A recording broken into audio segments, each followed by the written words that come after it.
Stay silent until you hear a better brand than Rolex, Omega, Blancpain, Audemars Piguet. Yeah, I mean. Yeah. There you go. I'm a Royal Oak owner, so. JLC. Vacheron. Casio. We're done. Yeah, I'm done. I think that'd be funny. That was much better. Yeah, that was way better. That was way better. Okay. Come with the pod. Yep. Sponsored by Go Fuel. Sponsored by Go Fuel, by the way. Yeah.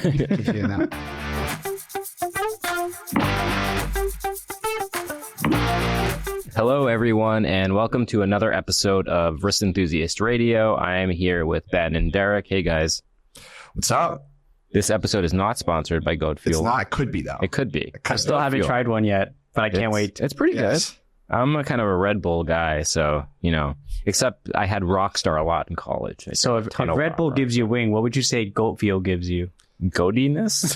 Goatiness? Yeah, I guess there's like a goat symbol on it. Because it's Jerry Rice's. Yeah. Right? I So can't he's the drink goat Red Bull. wide receiver. Yeah, he's a goat wide receiver, I would say. I'm from Boston, so I can't say he's the GOAT. No, he's definitely not the NFL goat player, football player. No. That's So- Tom Brady. Yeah, of course, Tom Brady. So anyway, today we thought it would be fun to take some listener and I guess viewer questions. So we posted yesterday on all of our channels asking people to send us questions, anything about watches, and we tried and answer as many of them as possible. So that's what we're going to do today. We got, I think, over 100 questions. So we're not going to get to all of them, but we will call out the Instagram handle of whoever's asking the question so you can look for and see if your question was answered. And maybe we'll get to other additional questions later on. Before we get into that, let's talk about what Derek's getting ready already. I got mine ready too. I printed it out because I'm the oldest out of all of us. I like the physical. I don't have a printer. Well, you're like A young kid. over 10 years younger than I am. Fair enough. That's why. Before we get into the questions, let's start with what we're wearing today. And I guess I'll go first because I normally let you guys. I'm wearing the Grand Seiko. Let me see if I can get the reference right. SLGH005. The white birch. The white birch. Yeah. So I have this in for review.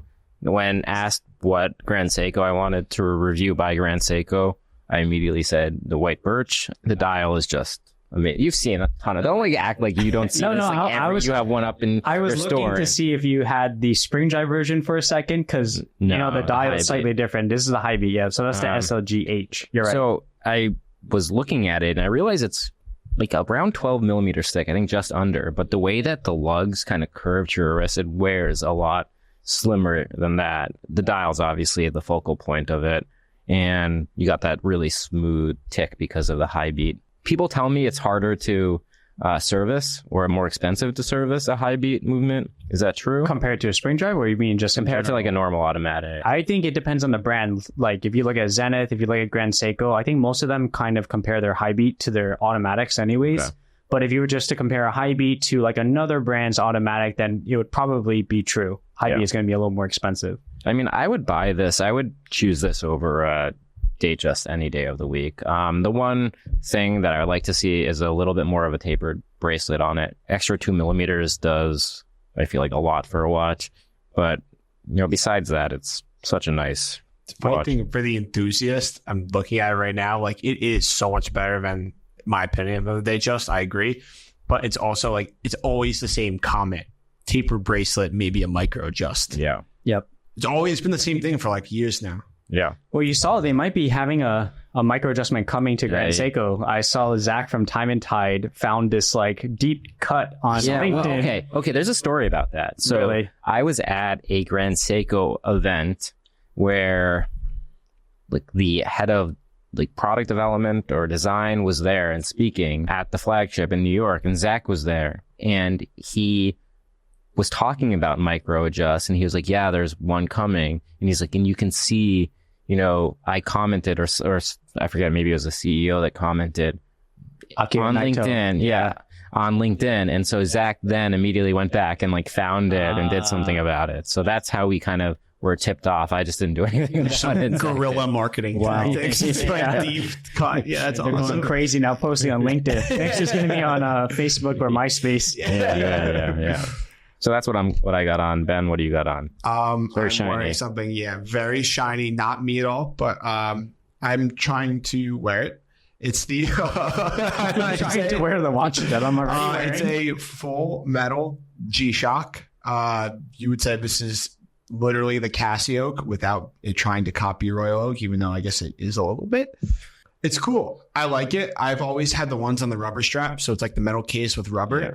And I got sent this one, so I'm currently in process of viewing it. It literally still has plastic on it. It's not cheap, that. No. No, so they're $700, right? $550.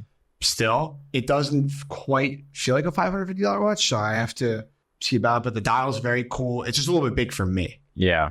And yeah. I mean, I've seen a lot of people put the Cassie Oak into like a actual like Royal Oak copy case, and I feel like that was before G-Shock came out with that, and then G-Shock came out with that, maybe to kind of try and feed off of that market. Yeah, I don't like it when they do that because it's like you're just wearing a fake watch. Yeah. But this is a little bit I don't like it. an homage. With the screws and everything. Yeah, it's cool. It's cool. I see who this is for. I see the person who would wear this. It's just I don't personally think I would wear it. But yeah, that's what I'm wearing. I try to not wear the same watch. Wearing a watch that he wouldn't wear. Yes, I am. I wouldn't wear, but I get that people would. There are people that are watching or listening right now that probably would. Not every watch is for everyone. That's true. And that's okay. Derek. So I am wearing my Omega Speedmaster Hodinkee 10th anniversary.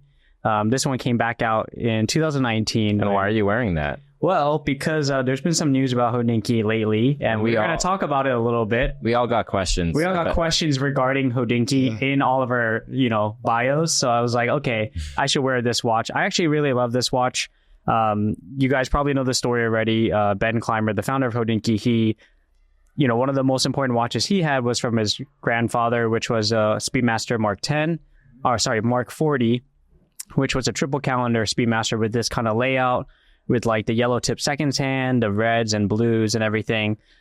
So in order to honor their 10th anniversary, he made this one, which is a 39 millimeter version, no date, and it comes in the first Omega in space case. So they changed the case from the Moon watch or the Speedmaster case to this one. Is it like the Ed White case? Is that the same? No, it's not the exact same, but the dimensions is about the same, 39 millimeter. I really like this. The first Omega in space was a discontinued model. It had alpha hands. I was never really crazy about the alpha hands. I like a lot of the things they did with this model, and it's just a great watch. I've taken on a lot of vacations, and it's on this gray deluxe cut to size rubber strap just to do that like tone on tone kind of thing. Pretty coveted, like one of the more coveted Hodinkee collabs, right? Yeah, I always see sell it above retail all the time. Yeah. So what was it retail? Retail is $6,500, and what does it sell? What if you got on Chrono 24? I've seen it go for like 10, at least 10. Wow. Yeah, and I think this is one of their best collabs they've done.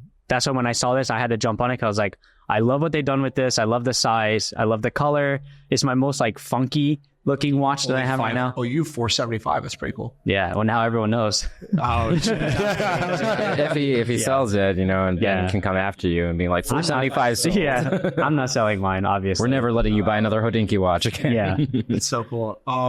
It's also matching. Is that an ultra human ring or something on you? Yeah. This is the first time I'm actually wearing my ultra human ring. It matches like what is an ultra human ring? It's like the Aura. Long story short, it's like the Aura ring competitor. I've done a whole video comparing that, but it's a smart ring. Oh. I only wear it to sleep. I thought you did something else. I thought you did another ring. No, this is it. I only wear this to sleep, but then the last couple of days, I just started wearing it day in, day out again. So that's what I'm wearing on my right hand.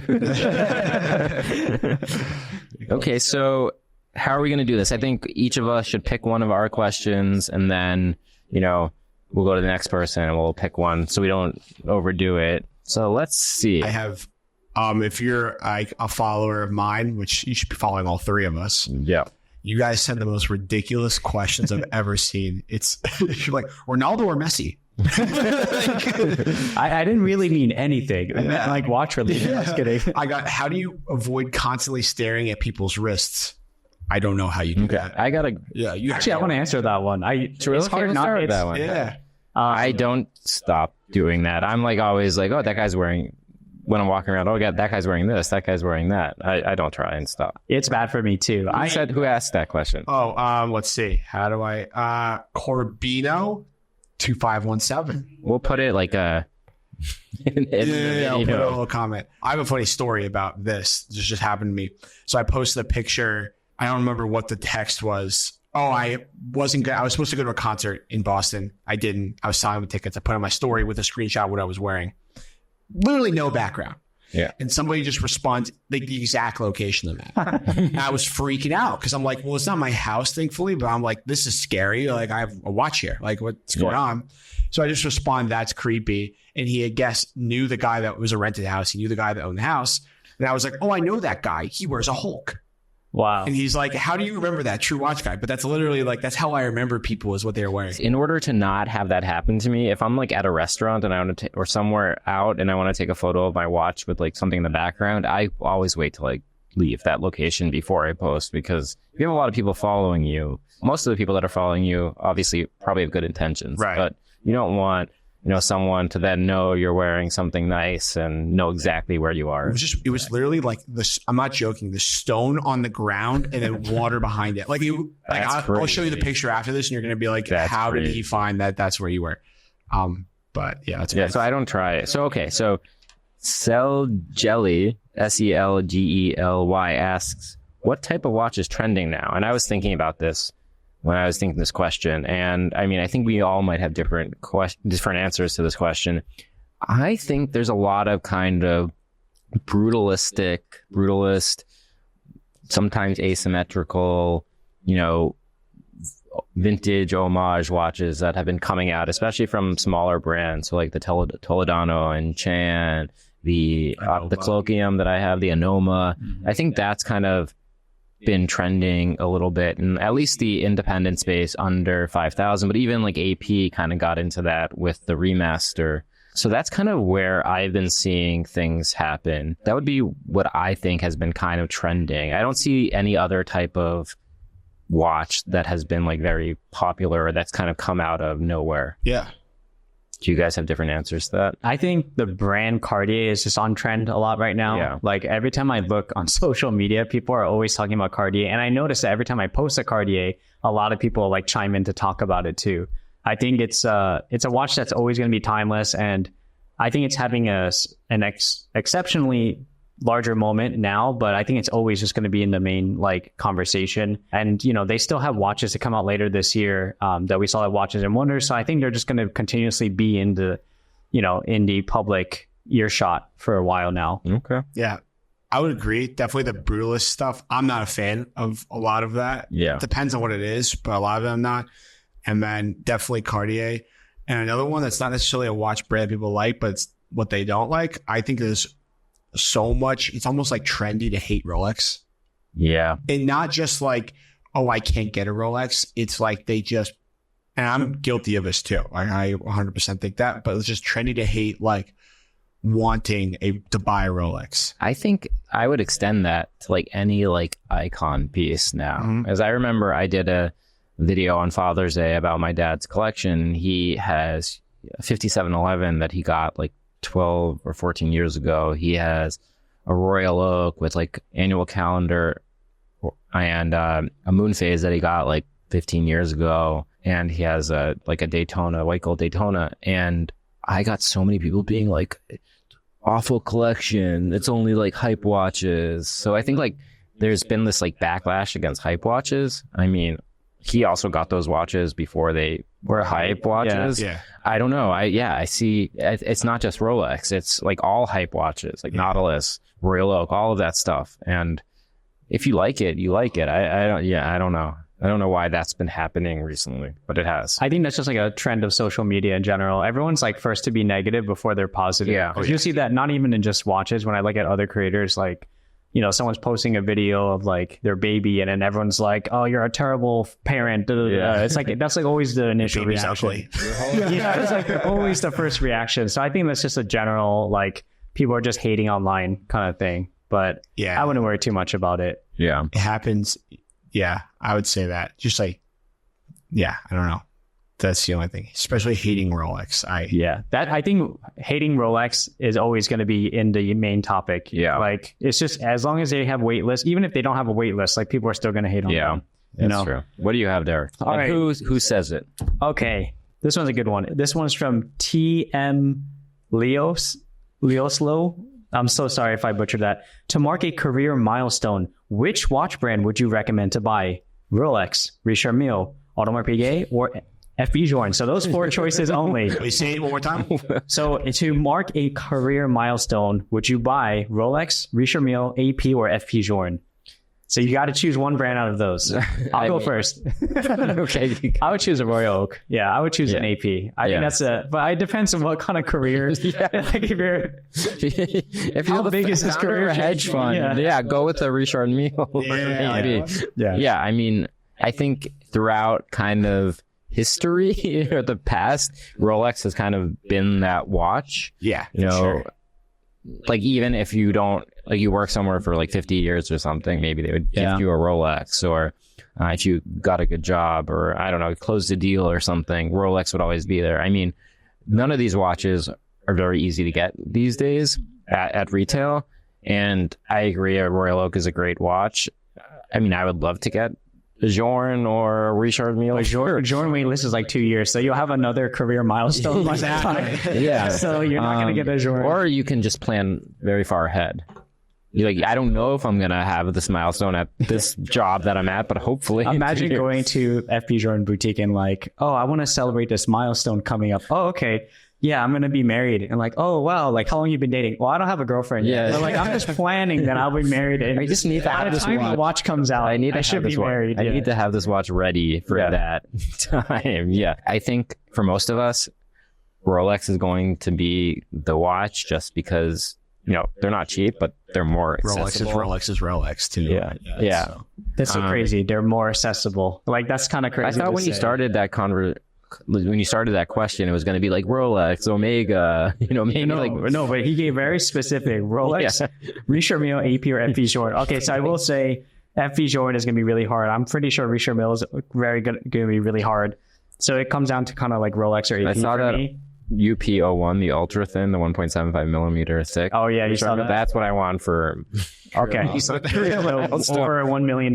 When we hit 10,000 listeners an episode, you guys will buy me that watch.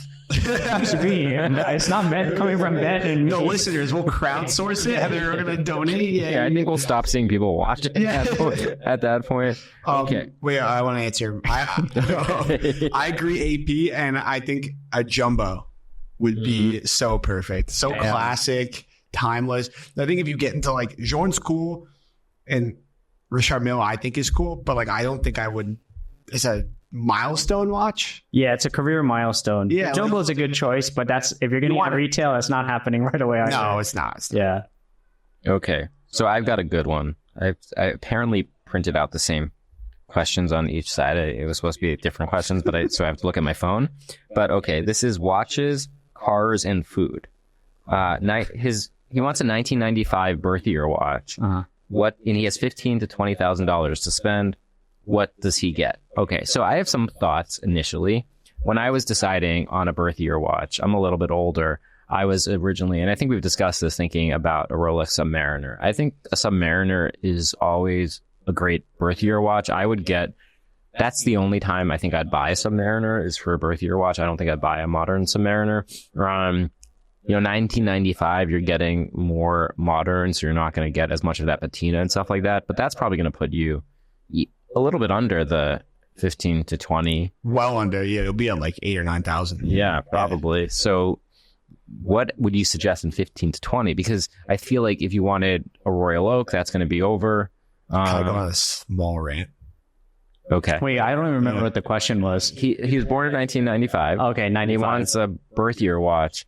So a watch that was made in 1995. that is between 15 and 20,000. I have a good choice. But I just want to make one comment. When you first said his Instagram handle, watches, cars, and food, I thought we were supposed to choose one of those things. Do you want to have watches, cars, or food? I was like, obviously, watch it. No, I'm just kidding. As long as you get some watches. I was like, damn, that's a really tough question. Okay, so for a watch, I already thought of a watch right away. It's the Breguet 3237. It's when, what's it called?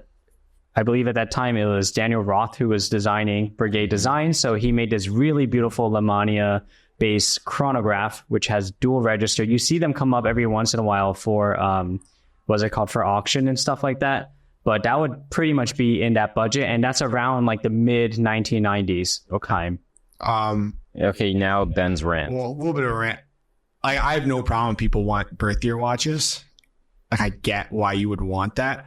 I caution people to look for a birth year watch when you're buying a watch. I'd rather, for a couple of reasons. One, a lot of the time during that time period and before, they were like making a watch in 1 year and then they might not sell it for 2 years. So like the dates could be completely off, or when it was sold, when it was bought, or whatever. And the serial numbers can be completely off. So that's one thing. And then two, like, it's really hard to find the exact year. So when you find it, you might be buying a bad example of the watch that might not be that great. So I would also caution. But if you are, I would say sub's perfect. I agree with you. Or an Explorer. I think I've been on an Explorer kick lately, probably because of the 1016. But I made 2 videos in like 4 days that had the Explorer in it. I just think it's like one of the best Rolex, the most iconic Rolexes ever that nobody really thinks. People think about it, but not as much. Can't you get like a Patek like annual or perpetual calendar for like between 15 and 20? I'm not sure about that. I don't know. Maybe some of. We're clearly not vintage guys from our two episodes. You can get Daytona for that price for sure. You think so? 1520.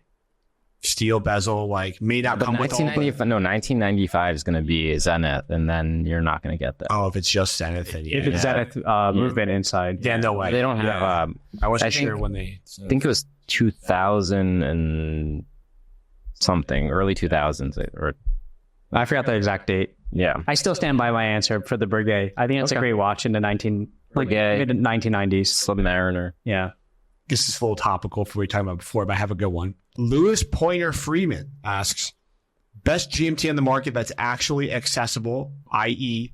not a new Pepsi. And not the one that we know is coming out. Not the one that we know is coming out, which we'll talk about next episode. So if you're listening or watching, you have to watch the next episode. Yeah, make sure you're following also and rating the podcast, because you get more updates. Only if you're rating it highly. Yeah. Otherwise, don't rate it. Yeah. So when he says accessible, he just means like not Rolex, essentially. Something you can get from the store, I guess. But like it's also in price, right? Not just accessible. And when he says not a Pepsi, it makes me think like he's saying also not like a Tudor Black Bay GMT, because that's like a Pepsi. So another question from Petrus 453 that asks best GMT under 10K. Okay, so let's combine those two. I mean, I would still go with the Longines Spirit Zulu Time. There's the stainless steel version. It looks great. Has black dial, blue GMT hand. That's around like $3,000. So I think that's really accessible. Has a traveler GMT function. So you have the jumping hour. Also with Longines, you have the Hydro Conquest GMT. So if you want a diver GMT, which is kind of unusual in today, like most of them are GMT with 3 bezels. We know that Derek is very into diver GMTs. Yeah, I'm like the only one who like vouches for them in the industry for some reason. But I think they're really practical, like, because not everyone's going to actually dive with your watch, or you know, you don't really need 3 time zones. 2 is enough, in my opinion. They're good. So I have a couple. I mean, I know that this is boring, but I think the Black Bay GMT, especially the new Coke, 39 millimeters, maybe even, I have the Pepsi, but maybe even a better size if you want like really that look. I also think like if you want something kind of under $1,000, I like the Jack Mason Strata Timer. It's like kind of like a mixture of a Rolex GMT and a Seiko, because it has that kind of turtle-esque case. Yeah. But then it has like the Jubilee-esque Jubilee bracelet, and a couple of the colors are similar to the Pepsi, and that's under $1,000. It has the Miyota GMT movement, which is actually pretty good, and has that same like quick set functionality. So, and you know, it's a good looking watch. I gave it to one of my writers to review, and he said he hasn't been able to take it off. He liked it a lot more than he realized. So I think that's a good one as well. Yeah, that's a good one. There's so many really cool micro brands because of the new Seiko GMT movement and that Mio GMT movement. Yeah. Like under 1,000. Like there are so many good ones. And I think you get to like 5,000 and there's like Tudor and Longines. I mean, there's like really not, I feel like there's not a lot. How much are Grand Seiko's GMT? So you can do Grand Seiko Course GMT. That's around 3,000. Yeah. Okay. But if you want automatic, then their automatic starts like just under 5,000 is the one I said, and that one short where the ivory cream dressy one. Yeah. If you want the more like sporty one, then those are going to be like closer to 6. Yeah. So those are also 2 options. Ben already mentioned the Seiko 5s, which is great. There's so many different kinds of many GMTs. brands. Yeah. I like, Or you just go with the Reverso, which is not really a GMT. Well, yeah. But you have to go with one of the ones that, most of them like are dual times. So yeah, you can go with the Reverso under $10,000 and get the functionality of a GMT, something a little bit more dressy maybe or versatile. Well, maybe the mono face closer to under 10K, but the dual faces are like 13K now. Sorry. Yeah. I don't know if those are considered accessible, but they are ready to You can purchase buy at a them. store. You totally buy those. Yeah. There's another brand, I think it's Formex. Some brand where it's not actually a GMT. It's just like a diver, but then you can put a GMT bezel on it. So technically you can have a second time if you want. You just move it over. Yeah. It's also cool. Not one of those weird time zones that's like 30 minutes off. No. All right, I got a question.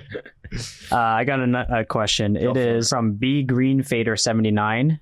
Why doesn't JLC and Breguet get more love? And it's funny because we just kind of touched upon JLC and I mentioned Breguet a little bit earlier. So I think JLC gets a little bit more love than Breguet does right now. I think it's a Reverso is so iconic and it's having a little bit of a moment. Maybe it's kind of similar because you have like all these Cartier that are like square and rectangular watches. Yeah. I prefer it to, like a tank, for example. Breguet has some cool, like Type 20 is very cool. It has a lot of history, but then like all of their other watches with a lot of history are, like Tourbillon, like Abraham Louis Breguet invented the Tourbillon. So it's not that accessible to people. So maybe that's why because they do a lot of dress watches and high-end watches, so it's not having the same moment as some other brands. Yeah, I would second your opinion.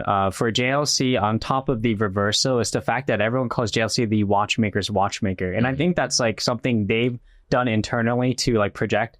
Because another brand, within Swatch Group is Blancpain, and Blancpain makes movements for AP and other brands as well. But nobody thinks of Blancpain the same way that they think of JLC. Yeah. And I think JLC has just positioned themselves a lot better. The Reverso is already an iconic shape and watch, so that's already helping them. They make great watches with their own movements. The prices for their watches usually can compare to like what quote unquote the Holy Trinity, but then you're still saving like 10 to at least 20K if you're getting a JLC. Yeah. You're still getting all that prestige from that brand.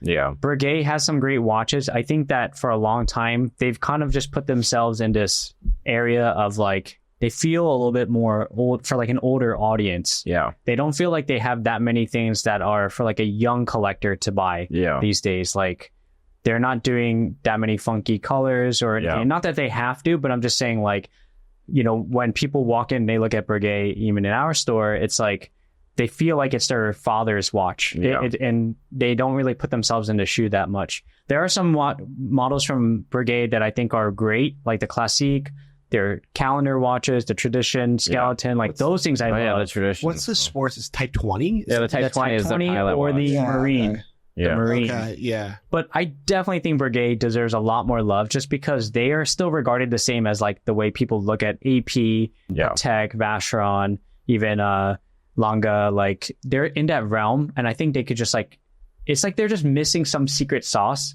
If they just had that, they could like change the way people think about them. What do they need? An integrated sports watch. They kind of have that with the Marine, but I guess not. Is it a dive watch? Well, the older Marines have like the integrated bracelet, but the current ones don't. I think they would kill if they had like a proper sports watch. Yeah, they definitely need a sports watch. I would agree with that too. And then I would say JLC, I just think like, so their prices have increased, which is fine because that's kind of brands across the board. But they've kind of like, they were just at the top of like your $10,000 budget kind of watch for a lot like the Reverso and stuff, their entry level, which is probably where they sell the most. And now that they've gotten to like the $13,000 range, I think it gets a little harder for people to stomach as opposed to spending something else. Yeah. That's what I think. Okay. That's my take. So I have a question from Barak Singh.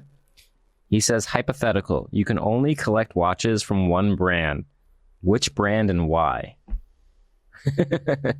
Painful. You're gonna piss off some brand that you work with. We're doing all ages or all brands, years. Whatever. Yeah, but only one brand. Only one brand. Okay, Rolex for sure.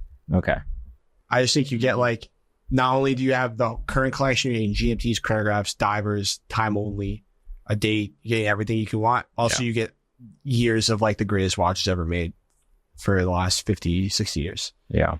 70 years, actually. It's hard to go against Rolex, right? Like maybe I would say maybe AP, but like now I actually do like the new like code 1159, so you can get beyond the just Royal Oak with Royal Oak diver, Royal Oak this, Royal Oak that. I'm just gonna say I probably would choose Rolex too, but I'm gonna say AP to give kind of like another option. I love the Royal Oak, and then now you have the code 1159, and you get some of the really high end complications that you don't get with Rolex. Yeah. So that would be kind of my probably. I would definitely go with Omega. Okay. Yeah, just knowing how I'm already, what watches I have in my own collection. I could go Speedmaster. I'll be really happy with that.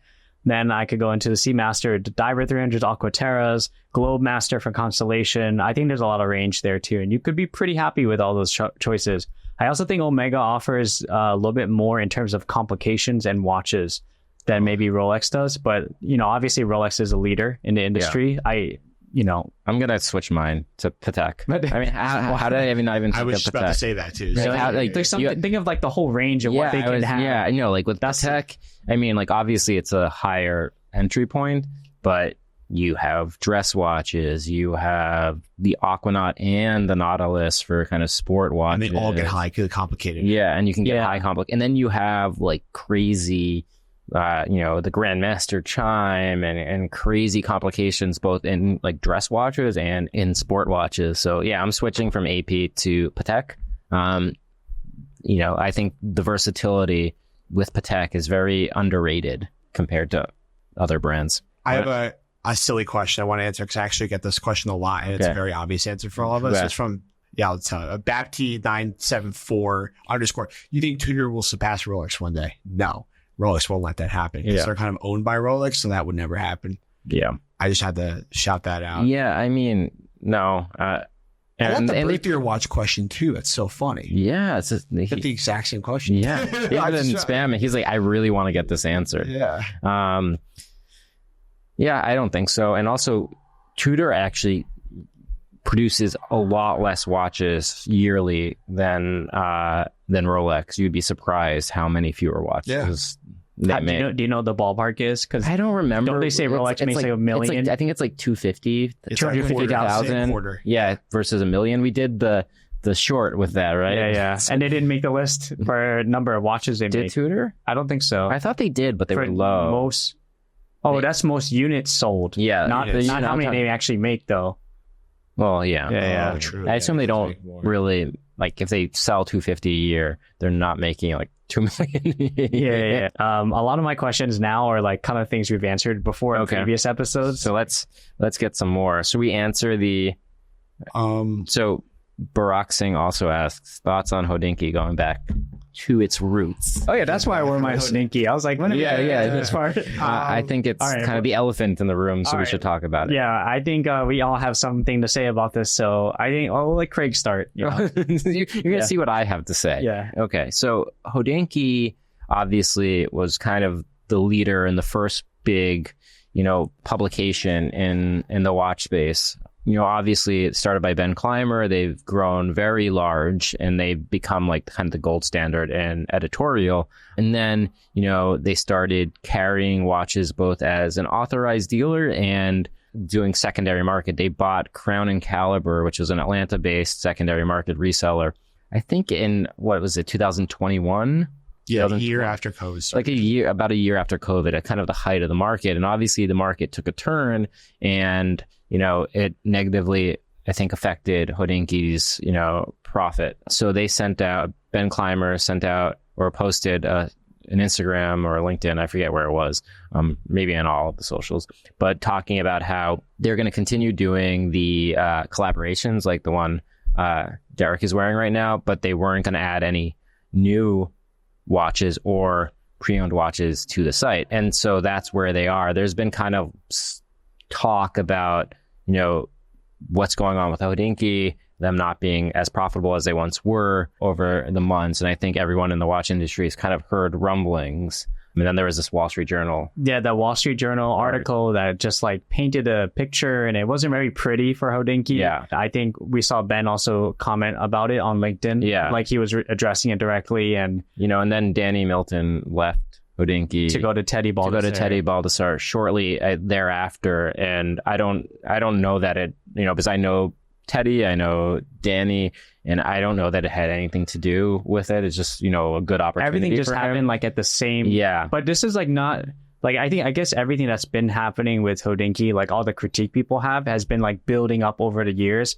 I think Crown and Caliber, their acquisition was probably a turning point when the style of editorial writing changed. And I think a lot, that's like, I'm not talking from what I think, but this is just what I see how people react to it. Like everyone's like, oh, you're only talking about things you sell. And that's like kind of the critique I might get myself, but I've always been honest as a seller first, not like, but anyways, about Hodinkee, like to second what Craig has said, I think Hodinkee has really left such a strong impact on the market. And in my opinion, I think it's too early for them to be gone. Like there's still so much left that they can do. And so what happened recently, I don't know if this is confirmed or not, so don't take my word, but it sounds like they're going to stop, like you said, selling pre-owned, stop selling first-hand watches, and just focus all in on editorial again, kind of like rebuild and from collabs, start. I think. And they will just do collabs like with their taste and everything, which has always been great. And I heard somewhere people were saying that they sold Crown and Caliber, but I don't know if that's confirmed. That's the part where I don't want to say. I don't know that they did or not. Yeah. I do know, as I started to say, that I do have some experience, in the day-to-days with secondary market retail, and it's a very, very different beast, like having to figure out what to buy at and what to sell at. And so it's like a whole nother business than being an editorial or even being in like an AD.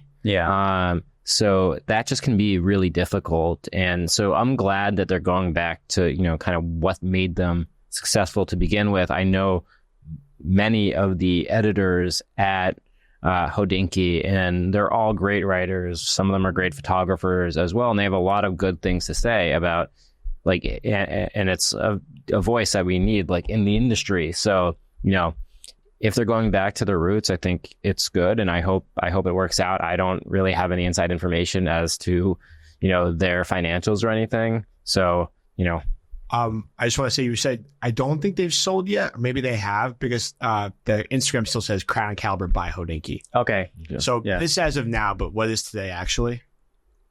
Today is still July. So if you're watching, listening, that's as of today. You can go check to see if they've changed. Whenever this comes out. I guess, well, I don't know, my comments. They're all really good people, and I'm happy about that. I think it's one of those things where we'll see what happens. I think they've made a lot of money doing those sales of watches and being sort of an authorized dealer and a gray market dealer. Even though they've lost money, like that is kind of how the business runs. So it'd be really interesting if they're going to have the same number of writers and people who they're paying, how that would work. So I'm curious to see, but I do think it's really good. I just don't like how long will it last. I don't know. Yeah. I mean, we can't deny Hodinkee's like cultural impact on the watch industry because like there's no other publication, if they were like implementing something new, that everyone would be actively talking about it. But like everything Hodinkee touches, like people want to talk about it. There's like Discord around it. They have like a lot of cool series like Talking Watches. They were the first to kind of like make editorial with watches like really a thing. I remember the first time I heard about Hodinkee, it was like 2016, and I was at Basel World, and someone from one of the brands told me, you got to check this article they did because it's like really well written. And that was like the OG, that was when you had like Ben, Steven, Kara, who's it called? James Stacy's still there, like all these like kind of like legacy writers, like pretty much everyone who was there at the 10th anniversary of Hodinkee. And I think now like a lot of the original writers, it feels like, like the Marvel Avengers. It's like how like all the movies haven't been as good after like Endgame. It's kind of how it feels right now. But then like Marvel's like getting better again with like they're, hiring new writers and they're starting things over. It kind of feels the same. So I think what I want to say is that I'm excited to see what happens next. I think there is some kind of like, what's it called, audience building that needs to happen again, because I think a lot of people were like upset with certain decisions or this and that, and I think it's going to take time naturally, but they're going in the right direction. And if they can turn things around and like bring back legacy Hodinkee, I think that would make a lot of fans happy. And I wish them best of luck, because I know it's not easy to run a business, and then on top of that to be an AD, and then on top of that to be a pre-owned dealer as well. Like that was like too many things. Yeah, it kind of like stretched themselves too much. It's a lot. And also as like a publication, like I've been growing Wrist Enthusiast, been very like tried to be like very kind of, agile and like keep my expenses low, because, once you start blowing up expenses and bringing on a ton of investors and things like that, you get pushed into going maybe away from your core mission. So it's good to kind of see them getting back to that. And obviously, I hope it works out. And they obviously have strong enough writers and editors to do that. But I just don't know kind of what's going on in the back end. So this is like comment on the whole industry too. I'm really curious to see if their editorial will continue to be as good as it was when we had like the 10th anniversary. Not that the writers aren't as good, but I do think I would love to see like a talking watches video a week, or like a lot more of that kind of thing, because I think that is, from like a viewer's point of view, maybe that's just like my that's Generation Z, as I say all the time. It's consistency, right? Like we've been releasing Wrist Enthusiast Radio bi-weekly. We're trying to get it to the point where we can release it weekly, because you want people to keep on watching and be, ready for the new episode every week. And if things are released at random times, you don't have that built-in base that's ready for the next one. Yeah. And at the same time, like keep things interesting so people actually want to like listen to what we have to say. And I think that something that's also outside of their control, everyone's control as a creator or anyone who has a publication, is the fact that the way people consume media is so different now. Like, so it's not even like, even if the writing was still at the same level before, would I still read the same articles? Because I don't even read articles these days. I just go to Instagram and get all my news. So I feel like it's not just like them rewriting the articles, but like also adapting to the new language of like how people consume. And just like, if they want to just stay ahead, just keep constantly evolving with how people, they did have a lead in a lot of those things early on, like when they were one of the first watch podcasts. And like everyone would tune into Hodinkee Radio. So I think they have the seeds there. They just have to like kind of reformulate and basically like plan out how they want to go about it. It just sucks. Like every time something happens, it's like major news. Like when Danny left, it's like major news. And then it makes, when Danny leaves and he was editor-in-chief, it makes Hodinkee look like things are not going well when they're still restructuring. So it's like, I don't know. It's tough to be in that position where everyone has eyes on you and you're trying to like pivot